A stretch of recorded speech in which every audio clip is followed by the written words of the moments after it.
everyone. My name is Emily Shutt, and the purpose of tonight's panel discussion is to answer any and all questions regarding a change in the globalization under a Trump presidency.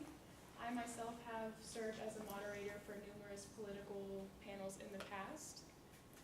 To my left, I have Elsa Makundi, who is the Chinese ambassador to the United Nations. We also have Fatima Reina, who is the Vice President of Global Manufacturing for GM. And lastly, we have Annette Kaczymski, who is the Economic Advisor under the Trump administration. I wanted to personally thank you all, American University, students and faculty and alumni, for attending this panel discussion. Before we start, I would like to set some ground rules regarding this panel. Audience, I would appreciate it if you would please silence all your cell phones and refrain from exiting the room out of courtesy and respect for our panelists. Please hold any and all questions after the panel discussion because we will be having a brief 3-minute Q&A session. Panelists, you each will receive 1 minute and 30 seconds to answer each question, after which I will politely interrupt you and we will move on to the next question. Now, with the ground rules being set, I would like to begin this panel. So the first question, Elsa, do you fear the changes in globalization that will come from Trump's presidency? Thank you for that question. As Emily mentioned, my name is Elsa Makundi, and I am the Chinese ambassador for the United Nations. And I do fear the changes that will come along with Trump's presidency.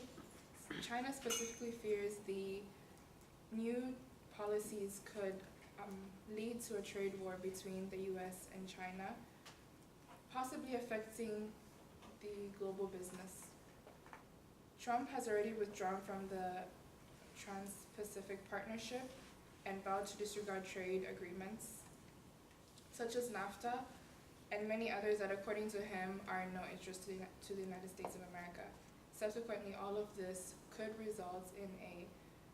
impact the global economy severely.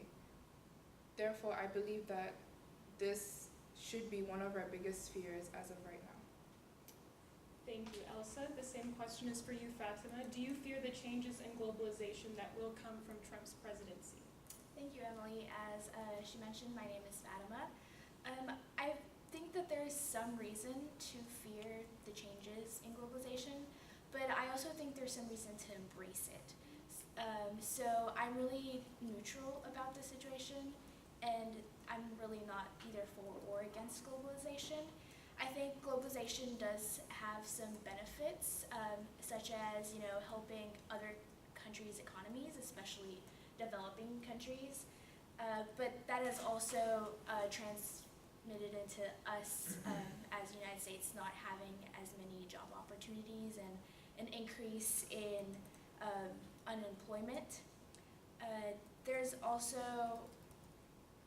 different factors of the economy that really have been a effect of this outsourcing and manufacturing abroad. I definitely understand the concern of the negative effects of globalization, but I can also see the benefits to it, so I'm really neutral about the situation. Thank you, Fatima. And lastly, the same question is for you, Annette. Do you fear the changes in globalization that will come from Trump's presidency?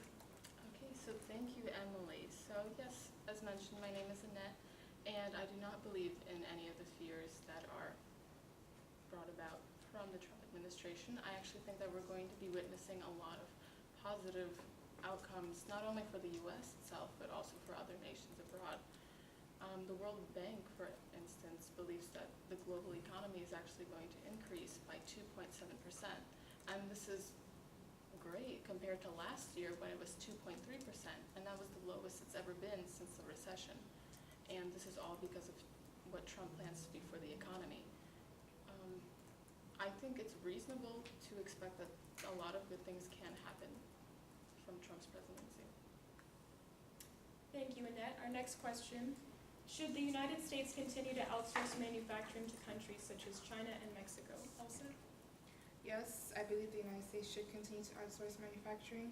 Some of the most significant benefits of outsourcing manufacturing to China include low labor costs, affordable products, focus, and flexibility. China accounts for 1/5 of the global manufacturing, making it the largest and most affordable manufacturing nation in the world. Job outsourcing, or in this case, outsourced manufacturing, helps U.S. companies just as it helps China. The U.S. can keep low labor costs by hiring in emerging markets with lower living standards and production levels, which in the end is a win-win from both sides. Thank you, Elsa. The next question is for Fatima as well. Should the United States continue to outsource manufacturing to countries such as China and Mexico?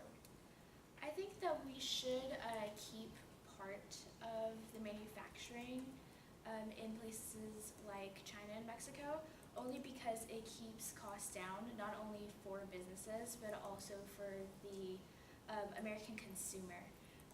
Although some manufacturing should probably be done here in the United States as well, just so it could benefit our economy and the American people, but not all of the manufacturing here. So when purchasing like vehicles, which costs a greater amount of money, and it is definitely like an everyday necessity, it is very costly to manufacture here because of the high costs. So the National Association of Manufacturers says that it costs about 20% more to manufacture in the United States than it does anywhere abroad. But ultimately, I think that manufacturing in places like China and Mexico are more of an advantage for the American consumer, as these prices of products will be a lot lower. Thank you, Fatima. Lastly, Annette, should the United States continue to outsource manufacturing to countries such as China and Mexico? So I definitely think that there should be limits as to how much the U.S. can outsource. I can understand why it's a great opportunity for businesses because it's very cost effective since they don't have to pay as much, but I think it's really detrimental for the U.S. economy. In addition to the U.S. economy, I think it's actually having a really bad effect on China's environment, which is a leading exporter. And because of a lot of the damages that their country has faced, the damage is almost irreversible at this point. And just to give you an idea, China's air pollution is rated at 300 by the EPA, and this makes it unsafe to breathe. So people literally just walk around with breathing masks because they can't breathe the regular air. And manufacturing and outsourcing is a great contributor of all this. So on a domestic scale, bringing it back, I think outsourcing creates a lot of unemployment here in the U.S. And when people don't have jobs, they can't afford such necessities as food. And if they can't afford food, obviously they're going to go for assistance from the government. And through our taxes, we're essentially paying for food stamps and welfare, which if companies didn't outsource, they could be paying the U.S. citizens themselves. So overall, I don't think that outsourcing is really as beneficial as it's made out to be because it hurts the U.S. and other countries. Thank you, Annette. Now it's time for our last round of questions. Elsa, how will imposing high tariffs on Chinese goods affect China and the United States? Thank you for the question. If tariffs were imposed, they would inflict a real damage on the U.S. retail sector, especially stores like Walmart and Target, which import a majority of their consumer products from China. Ultimately, the U.S. and middle working class would have to pay more for everyday goods, and as well as having fewer choices. Trump has enforced a 45% tariff on Chinese imports, which in turn hurts several U.S. companies as it hurts China. Protectionist tariffs will severely disrupt global value chains of both the American and Chinese firms. This is why I fear that the changes that will come along with Trump's presidency could wound the two leading markets in the world similarly. Thank you, Elsa. My next question is for you, Fatima. Do you believe NAFTA should be repealed? I don't think that NAFTA should be repealed. I think that is a very beneficial thing to all three economies. although there could be maybe some better enforcement of certain regulations that have been maybe overlooked. But according to studies by the Wilson Center, about 5 million jobs are supported in the United States by us trading with Mexico. So I think, like I mentioned, there are definitely benefits to it. But I am very neutral about picking, one country over the other. I think there are benefits for all of us, and that is why I am either for or against globalization.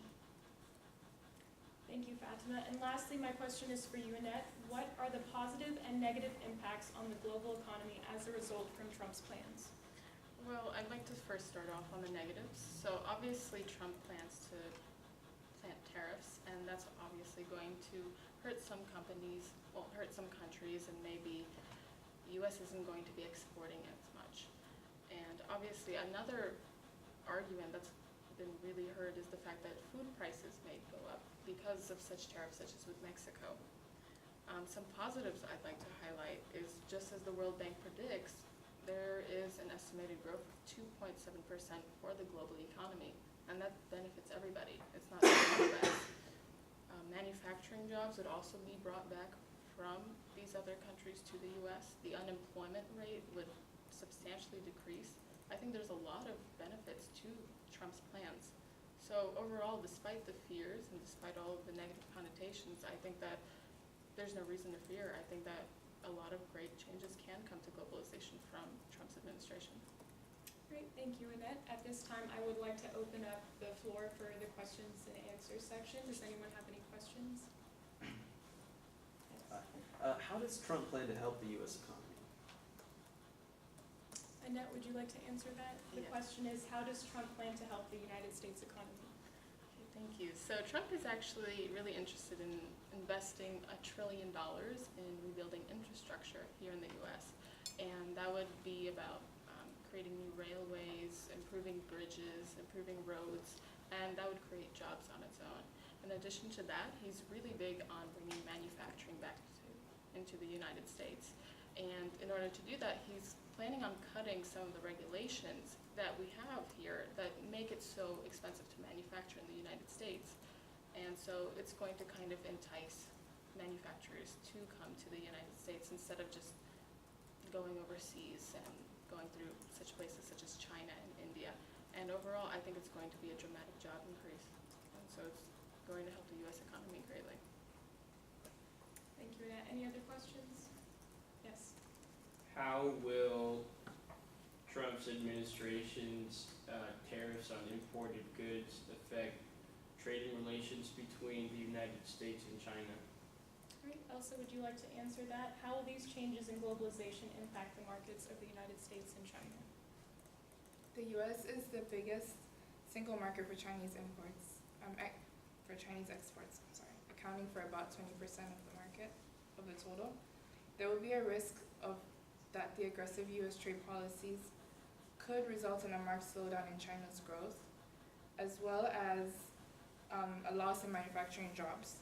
In relation, this could also hurt the U.S. economy and market sector because exports are an enormous source of economic vitality. Thank you. Any other questions? Yes. How will these changes in globalization impact the markets of the U.S. and China? She just answered that question. I have another question. Yes, you do. What impact has the Trump administration had on General Motors? Fatima, would you like to answer that question? The question is, what impact has the Trump administration had on General Motors? Of course. So General Motors has actually been working with President Trump to bring back some of the manufacturing. So we have invested about $1 billion in manufacturing in Michigan, where our current plant is, and we are going to manufacture the pickup axles here in the United States. So we're looking to maybe increase about 1,500 jobs in our Michigan plant. And we definitely expect some difficulties with this task because we are very used to manufacturing abroad, and we'd have to maybe revise the budget for manufacturing. So it is definitely going to be a difficult task, but we're going to do what's probably best for the American consumer and American society as a whole. Great, thank you, and that concludes our questions and answers section for tonight's panel. I would like to thank each and every one of you of American University for participating in this panel. I would like to thank each and every one of the panelists. In conclusion, ELSA did fear a change in globalization under a Trump presidency due to the detrimental effects on the Chinese economy. Fatima was neutral and saw both sides of the equation in concerns to both the United States and other economies abroad under a Trump administration. And lastly, Annette did see that there were more positive aspects of changes in the globalization under a Trump presidency due to its beneficial effects on the United States economy. Thank you, each and every one of you again, and this concludes tonight's panel.